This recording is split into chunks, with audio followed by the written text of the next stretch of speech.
علیہ وسلم کے خلاف تدبیر چلی کہ آپ صلی اللہ علیہ وسلم کو کسی جگہ پہ بند کر دیا جائے یا پھر آپ صلی اللہ علیہ وسلم کو شہید کر دیا جائے یا آپ صلی اللہ علیہ وسلم کو مکہ سے نکال دیا جائے۔ اللہ تعالیٰ فرماتے ہیں کہ وہ مکر کر رہے تھے، وَيَمْكُرُونَ وَيَمْكُرُ اللَّهُ، اور اللہ تعالیٰ تدبیر کر رہا تھا۔ وَاللَّهُ خَيْرُ الْمَاكِرِينَ، اللہ تبارک و تعالیٰ بہترین تدبیر کرنے والے ہیں۔ تو اللہ تبارک و تعالیٰ نے آپ صلی اللہ علیہ وسلم کو ہجرت کرنے کا حکم دیا۔ بخاری شریف کی لمبی روایت ہے، آپ صلی اللہ علیہ وسلم دوپہر کے وقت کبھی کسی کے گھر نہیں جاتے تھے، لیکن جب آپ نے ہجرت کرنی تھی تو دوپہر کے وقت ہی آپ صلی اللہ علیہ وسلم حضرت ابو بکر صدیق رضی اللہ تعالیٰ عنہ کے گھر گئے اور آپ نے فرمایا ابو بکر، اللہ تعالیٰ نے مجھے ہجرت کرنے کا حکم دیا ہے۔ تو ابو بکر صدیق رضی اللہ تعالیٰ عنہ فرمانے لگے میرے لیے کیا حکم ہے؟ تو آپ نے فرمایا ابو بکر آپ نے بھی میرے ساتھ چلنا ہے۔ وہ فرمانے لگے اللہ کے رسول صلی اللہ علیہ وسلم، یہ میرے پاس 2 اونٹنیاں ہیں، یہ حاضر ہیں، میرا غلام عامر بن فہیرہ بھی حاضر ہے۔ تو ابو بکر صدیق رضی اللہ تعالیٰ عنہ فرمانے لگے اللہ کے رسول صلی اللہ علیہ وسلم ایک بات بتائیں، آپ کا مشورہ ہے کہ مجھے ساتھ لے کر جانا ہے؟ آپ نے فرمایا نہیں ابو بکر میرا مشورہ نہیں ہے، اللہ تعالیٰ نے آسمانوں سے آپ کا نام لیا ہے۔ حضرت عائشہ رضی اللہ تعالیٰ عنہ فرماتی ہیں اللہ کی قسم مجھے پہلے نہیں پتہ تھا کہ خوشی کے بھی آنسو ہوتے ہیں۔ کہتے جب میرے والد صاحب نے یہ سنا کہ اللہ تعالیٰ نے آسمانوں پر میرا نام لیا ہے تو خوشی سے وہ زار و قطار رونے لگے، اور مجھے اس دن پتہ چلا کہ خوشی کی وجہ سے بھی رونا آ جاتا ہے۔ جیسے آپ صلی اللہ علیہ وسلم نے معاذ بن جبل رضی اللہ تعالیٰ عنہ کو یمن کا قاضی بنا کے روانہ کیا، تو حضرت معاذ رضی اللہ تعالیٰ عنہ نے بھی یہی بات کہی، اللہ کے رسول صلی اللہ علیہ وسلم آپ مجھے بھیج رہے ہیں؟ فرمایا نہیں معاذ اللہ نے آپ کا نام لیا ہے۔ بعض ایسے لوگ ہیں دنیا کے اندر ہر بندہ انہیں جانتا ہے لیکن آسمانوں میں انہیں کوئی بھی نہیں جانتا۔ بعض ایسے لوگ ہیں دنیا کے اندر انہیں کوئی نہیں جانتا لیکن آسمانوں میں اس کا تعارف اچھا ہے۔ تو دنیا کے اندر کوئی جانے یا نہ جانے، آسمانوں کے اندر بندے کا تعارف اچھا ہونا چاہیے، اللہ تعالیٰ کے فرشتے انسان کے دوست ہونے چاہیے۔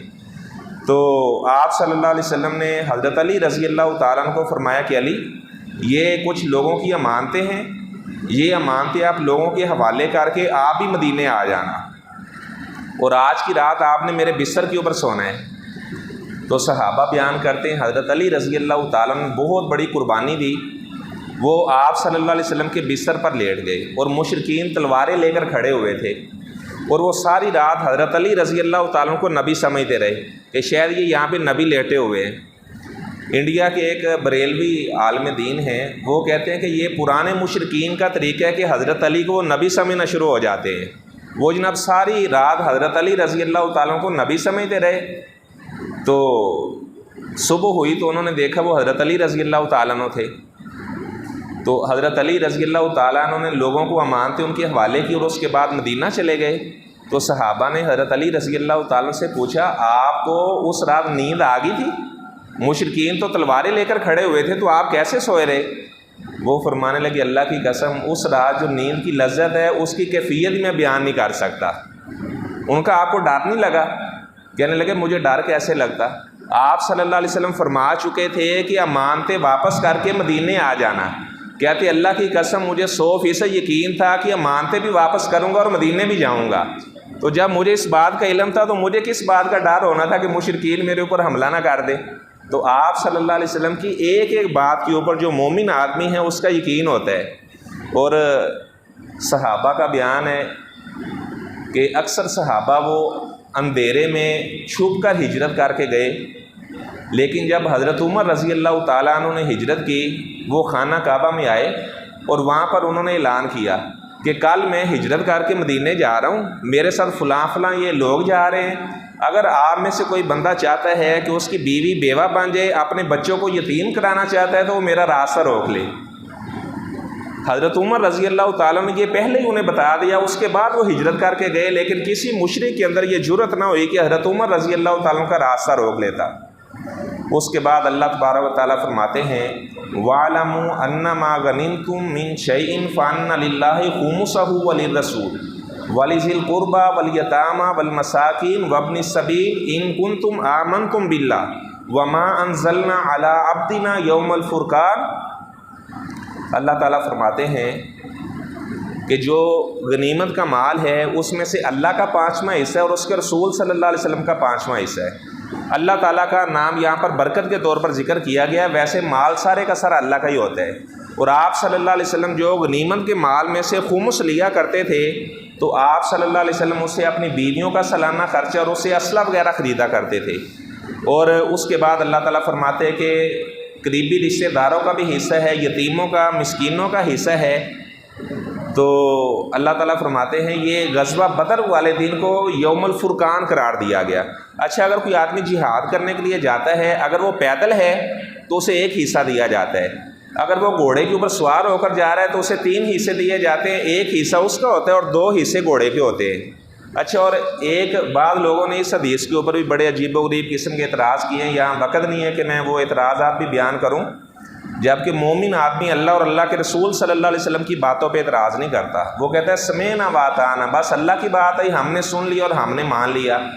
اچھا، اور جو 5واں حصہ خمس ہے وہ اللہ کے رسول صلی اللہ علیہ وسلم لیا کرتے تھے۔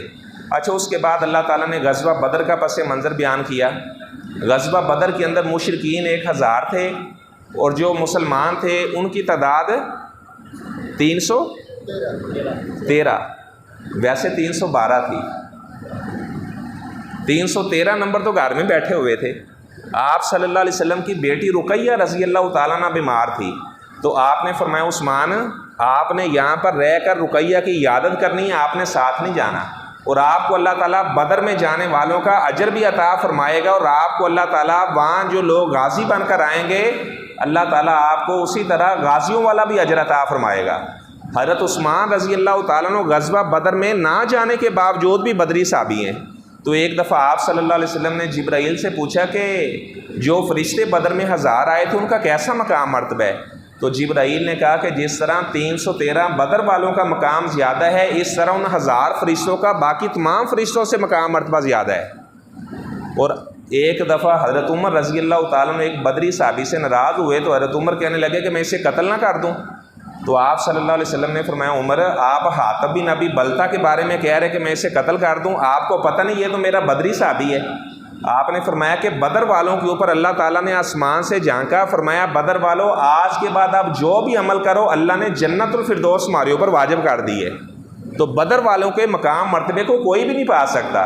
اللہ تعالیٰ فرماتے ہیں اذ یریکہم اللہ فی منامک قلیلا، آپ صلی اللہ علیہ وسلم کو خواب آیا اور کافر بڑے تھوڑے تعداد میں دکھائے گئے، کیونکہ مسلمانوں میں اللہ تعالیٰ نے فرشتے بھی نازل کیے تھے۔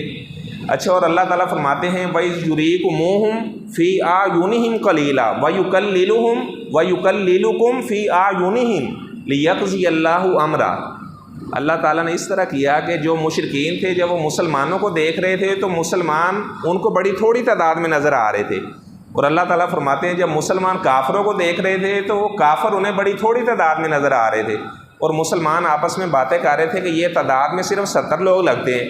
لیکن جب مسلمانوں کی آپس میں لڑائی شروع ہوئی تو اس کے بعد جو مسلمان تھے وہ کافروں کو زیادہ نظر آنے لگے، تو ادھر سے اللہ تعالیٰ نے 1000 فرشتہ بھی نازل کیا۔ تو غزوہ بدر کے اندر اللہ تعالیٰ نے مسلمانوں کو فتح تھا کہ 70 کافر مارے گئے اور 70 ہی کافر قیدی بنے، اور 14 مسلمان غزوہ بدر میں شہید ہوئے۔ غزوہ بدر میں 14 مسلمان بھی شہید ہوئے تھے۔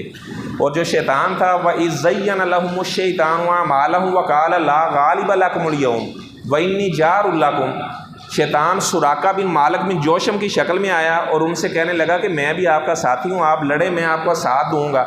لیکن جب وہ آپس میں لڑنے لگے فَلَمَّا تَرَاءَتِ الْفِئَتَانِ نَكَصَ عَلَىٰ عَقِبَيْهِ، تو وہ بھاگنے لگا، کہنے لگا انی ارا ما لا ترون، مجھے وہ چیزیں نظر آ رہی ہیں جو آپ کو نظر نہیں آ رہی۔ اسے اللہ تعالیٰ کے فرشتے نظر آ رہے تھے۔ تو یہ غزوہ بدر جو اسلام کا پہلا معرکہ ہے اسے یوم الفرقان بھی قرار دیا گیا، اور غزوہ بدر میں اسلامی فوج کا جو جھنڈا بنایا گیا وہ حضرت عائشہ صدیقہ رضی اللہ تعالیٰ عنہا کا دوپٹہ لے کر اسلامی فوج کا جھنڈا بنایا گیا۔ اور حافظ ابن حجر اسقلانی رحمہ اللہ نے لکھا ہے جو آپ صلی اللہ علیہ وسلم کا جھنڈا تھا اس کے اوپر لا الہ الا اللہ محمد رسول اللہ لکھا ہوا تھا۔ تو اللہ تبارک و تعالیٰ نے مسلمانوں کو فتح عطا کی۔ ایسے پہلے مبارزت بھی ہوئی، خیر لمبا واقعہ ہے۔ اس کے بعد اللہ تبارک و تعالیٰ فرماتے ہیں پہلے یہ حکم تھا کہ اگر 20 مسلمان ہیں تو وہ 200 کافروں پر غالب آئیں گے، یعنی ایک بندہ 10 کافروں کے اوپر غالب آئے گا۔ اگر مسلمان تعداد میں 100 ہیں تو 1000 کے اوپر وہ غالب آئیں گے۔ اور اس طرح اللہ تعالیٰ نے بعد میں فرمایا الآن خفف اللہ عنکم وعلم ان فیکم ضعفا، اب مسلمانوں کے ایمان میں ذرا کمزوری آئی ہے، اب ایک مسلمان 2 کافروں کے اوپر غالب آئے گا۔ اگر 100 مسلمان ہیں تو وہ 200 کے اوپر غالب آئیں، اور اگر 1000 مسلمان ہیں تو وہ 2000 کے اوپر غالب آئیں۔ تو یہ اللہ تبارک و تعالیٰ نے بیان کیا۔ اس کے بعد جو قیدی تھے بدر کے اندر 70 قیدی بنے، تو آپ صلی اللہ علیہ وسلم نے حضرت ابو بکر سے پوچھا کہ آپ کا کیا خیال ہے؟ انہوں نے کہا جی فدیہ لے کر چھوڑ دیا جائے۔ حضرت عمر سے پوچھا آپ بتائیں، وہ فرمانے لگے جس کا جو رشتہ دار ہے اپنے ہاتھ سے اسے قتل کرے، میں تو یہی بات چاہوں گا۔ تو اللہ تعالیٰ نے حضرت عمر رضی اللہ تعالیٰ عنہ کے مشورے کو پسند کیا۔ اللہ تعالیٰ فرماتے ہیں ما کان لنبی ان یکون لہ اسری حتی یسکن فی الارض، نبی کو قیدیوں سے فدیہ لے کے چھوڑنا نہیں چاہیے تھا۔ جو عمر کا مشورہ تھا وہی اللہ کو آسمانوں پہ پسند آیا تھا۔ تو آپ صلی اللہ علیہ وسلم بیٹھے زاروں قطار رو رہے تھے۔ حضرت عمر رضی اللہ تعالیٰ عنہ آئے، اللہ کے رسول صلی اللہ علیہ وسلم آپ کیوں رو رہے ہیں؟ تو آپ نے فرمایا عمر اس درخت کے قریب اللہ کا عذاب آ چکا تھا، لولا کتاب من اللہ سابق لمسکم، اگر اللہ تعالیٰ کا یہ فیصلہ نہ ہوتا کہ جس امت کے اندر نبی موجود ہو اللہ تعالیٰ عذاب نازل نہیں کرتا، تو فرمایا عمر اس درخت کے قریب عذاب نازل آ چکا تھا۔ تو عمر جو آپ کا مشورہ تھا اللہ کو بھی آپ کی رائے پسند آئی تھی۔ اور قرآن کے اندر 3 ایسے مقامات ہیں، حضرت عمر فرماتے ہیں میں نے جیسے ہی مشورہ دیا اللہ تعالیٰ نے اسے قرآن بنا کے نازل فرما دیا۔ وہ ایک دفعہ فرمانے لگے اللہ کے رسول صلی اللہ علیہ وسلم خانہ کعبہ میں ایک ایسی بھی جگہ میں جانتا ہوں اگر وہاں پر کھڑا ہو کر اگر کوئی بندہ نماز پڑھے تو دونوں قبلے سامنے آ جاتے ہیں۔ آپ نے فرمایا عمر کون سی جگہ ہے؟ تو کہنے لگے اللہ کے رسول صلی اللہ علیہ وسلم مقام ابراہیم۔ ابھی انہوں نے یہ مشورہ دیا، ادھر سے فرشتہ یاد لے کر آ گیا وَاتَّخِذُوا مِن مقام ابراہیم مصلی، جو عمر نے مشورہ دیا ہے مقام ابراہیم کو نماز کی جگہ بنا لو۔ اب جو آدمی حج کرنے کے لیے جاتا ہے، عمرہ کرنے کے لیے جاتا ہے تو مقام ابراہیم کے پاس 2 رکعت بھی ادا کرتا ہے۔ اس کے بعد سورہ توبہ ہے، سورہ توبہ کے آغاز میں بسم اللہ الرحمن الرحیم نہیں ہے، کیونکہ جو سورہ انفال کا آخر ہے اور سورہ توبہ کا آغاز ہے اس میں ایک ہی مفہوم پایا جاتا ہے۔ ویسے قرآن مجید میں جو بسم اللہ الرحمن الرحیم ہے وہ بھی 114 مرتبہ ہے، کیونکہ سورہ نمل کے اندر یہ ایک مستقل آیت بھی ہے انہ من سلیمان و انہ بسم اللہ الرحمن الرحیم۔ تو یہاں پر مشرکین کو تنبیہ کی گئی کہ آئندہ سے کوئی برہنہ ہو کر خانہ کعبہ کا طواف نہیں کرے گا، اور 4 ماہ کی انہیں مہلت دی گئی اور کہا گیا کہ آئندہ سے کوئی مشرک حرم میں داخل بھی نہیں ہو سکے گا۔ تو اس کے بعد اللہ تعالیٰ نے جو لوگ مسجدوں کو آباد کرتے ہیں ان کا وصف بیان کیا۔ آج یہ جو 2 رکعت خلاصے کے بعد ہیں، ڈاکٹر حافظ حمزہ مدنی حافظہ اللہ تعالیٰ جو ہر سال کویت میں قرآن مجید سناتے ہیں، وہاں پر وہ جو اہل عرب ہیں وہ بھی ان کا قرآن سن کر بڑا خوش ہوتے ہیں۔ تو انشاءاللہ یہ خلاصے کے بعد جو 2 رکعت ہیں وہ ڈاکٹر حافظ حمزہ مدنی حافظہ اللہ پڑھائیں گے، اور اس کے بعد انشاءاللہ 5-10 منٹ وہ بیان بھی فرمائیں گے۔ تو آپ جانتے ہیں کہ ہمارے ملک پاکستان کے اندر اللہ تبارک و تعالیٰ کا خاص احسان ہے کہ جو قرآن مجید کو مختلف قراءات میں پڑھا جاتا ہے، تو ڈاکٹر حافظ حمزہ مدنی حافظہ اللہ تعالیٰ کو اللہ تعالیٰ نے اس فن سے نوازا ہے کہ وہ قرآن مجید کو 80 قراءات کے اندر پڑھنا جانتے ہیں۔ اور آپ صلی اللہ علیہ وسلم کا فرمان ہے کہ یہ ان القرآن انزل علی 7 احرف، یہ جو ہمارے پاس موجودہ قرآن کا نسخہ ہے یہ قراءت حفظ کے اندر ہے۔ اچھا، ایسے قراءت قلون بھی ہے، قراءت ورش بھی ہے۔ تو انشاءاللہ آج ڈاکٹر حافظ حمزہ مدنی حافظہ اللہ آپ کو مختلف لہجات میں قرآن مجید سنائیں گے۔ تو اچھا، بنو غفار کے تالاب کے پاس یہ اجازت ملی تھی کہ قرآن مجید کو 7 احرف کے اوپر پڑھا جا سکتا ہے۔ تو بہرحال اس میں ایک لمبی تفصیل ہے، تو یہ ایک آپ کو اعلان بتانا مقصد تھا۔ تو اللہ تعالیٰ نے جو لوگ مسجدوں کو آباد کرتے ہیں ان کا وصف بیان کیا ہے۔ آخری بات کے بعد میں اپنی بات کو ختم کرتا ہوں۔ فرمایا کہ جو اللہ کی مسجدوں کو آباد کرتے ہیں، انما یامر مساجد اللہ من آمن باللہ والیوم الآخر، وہ اللہ پر ایمان رکھتے ہیں، آخرت کے دن پر ایمان رکھتے ہیں، وہ اقام الصلاۃ و آت الزکوٰۃ، نماز قائم کرتے ہیں، زکوٰۃ ادا کرتے ہیں، ولم یخشى الا اللہ، اللہ کے علاوہ وہ کسی سے ڈرتے بھی نہیں ہیں۔ فعسیٰ اولئک ان یکونوا من المہتدین، تو ایسے لوگوں کو اللہ تعالیٰ نے ہدایت یافتہ قرار دیا ہے، یعنی اللہ کی ذات پر ایمان ہے، آخرت کے دن پر ایمان ہے، نماز بھی قائم کرتے ہیں، زکوٰۃ بھی ادا کرتے ہیں۔ نمبر 5، اللہ کے علاوہ ان کے دل کے اندر کسی کا ڈر بھی نہیں ہوتا، اور اللہ تعالیٰ نے ایسے لوگوں کو ہدایت یافتہ قرار دیا ہے۔ اچھا، اس صورت کے اندر اللہ تبارک و تعالیٰ نے مشرکین کو نجس قرار دیا، انما المشرکون نجس فلا یقربوا المسجد الحرام، یہ جو مشرکین ہیں یہ نجس ہیں، یہ مسجد حرام کے قریب نہیں جا سکتے۔ اچھا، یہ جو مشرکین کو نجس کہا گیا ہے یہ نجاست مانوی مراد ہے، یہ نہیں ہے کہ انہیں ہاتھ لگے تو ہمارا ہاتھ نجس ہو جائے گا، یعنی عقیدے کی نجاست مراد ہے، مانوی نجاست مراد ہے، حصی نجاست مراد نہیں ہے۔ لیکن ویسے جو مشرکین ہیں وہ ظاہری طور پر بھی اپنی صفائی کا خیال نہیں کرتے، نہ وہ استنجا کرتے ہیں، نہ غسل جنابت کرتے ہیں، ویسے وہ بڑے مہنگے قسم کے پرفیوم بھی لگا لیں تو اس کے باوجود بھی ان سے اسمیل آتی ہے، ان سے بدبو آتی ہے۔ کوئی آپ کرسچن کسی آدمی سے ملاقات کریں، وہ چاہے جتنے بھی صاف ستھرے اس نے کپڑے پہنے ہوں، آپ کو اسے اسمیل آئے گی۔ لیکن کسی مسلمان کو آپ دیکھیں اس نے میلے سے میلے کپڑے بھی پہنے ہوئے ہیں، اس سے آپ کو اس طرح کی اسمیل نہیں آئے گی۔ یہ مشرکین کے اوپر اللہ تعالیٰ نے دنیا کے اندر ہی لعنت مسلط کر دی ہے۔ اور اس طرح اللہ تبارک و تعالیٰ نے حضرت ابو بکر صدیق رضی اللہ تعالیٰ عنہ کا بھی ذکر کیا، اذ اخرجہ الذین کفروا ثانی اثنین اذ ہما فی الغار اذ یقول لصاحبہ لا تحزن ان اللہ معنا۔ اللہ تعالیٰ نے فرمایا کہ وہ پیغمبر جب اپنے صحابی کو کہہ رہے تھے، حضرت ابو بکر صدیق رضی اللہ تعالیٰ عنہ وہ صحابی ہیں جن کو اللہ نے آپ کا صحابی قرار دیا، اور آپ صلی اللہ علیہ وسلم نے اپنی زندگی کے اندر یہ اپنا مصلح حضرت ابو بکر صدیق رضی اللہ تعالیٰ عنہ کے حوالے کر دیا، اور آپ نے فرمایا مرو ابا بکر فلیصلی بالناس۔ حضرت ابو بکر صدیق رضی اللہ تعالیٰ عنہ آپ صلی اللہ علیہ وسلم کی عمر بھی 63 برس تھی، حضرت ابو بکر صدیق رضی اللہ تعالیٰ عنہ کی عمر بھی 63 برس تھی۔ آپ صلی اللہ علیہ وسلم بھی سوموار والے دن فوت ہوئے، حضرت ابو بکر صدیق رضی اللہ تعالیٰ عنہ بھی سوموار والے دن فوت ہوئے۔ تو جب ان کی وفات کا وقت قریب آیا تو اپنی بیٹی عائشہ سے کہنے لگے، بیٹا جب میری جان نکل جائے تو مجھے رات گھر میں نہ رکھنا، مجھے رات کو ہی دفن کر دینا، کیونکہ اصل رات تو وہی ہے جو آپ صلی اللہ علیہ وسلم کے ساتھ گزرے، تو آج کی رات میں جنت کے اندر آپ صلی اللہ علیہ وسلم کے ساتھ گزارنا چاہتا ہوں۔ تو حضرت ابو بکر صدیق رضی اللہ تعالیٰ عنہ آپ صلی اللہ علیہ وسلم کے پہلو میں دفن ہے۔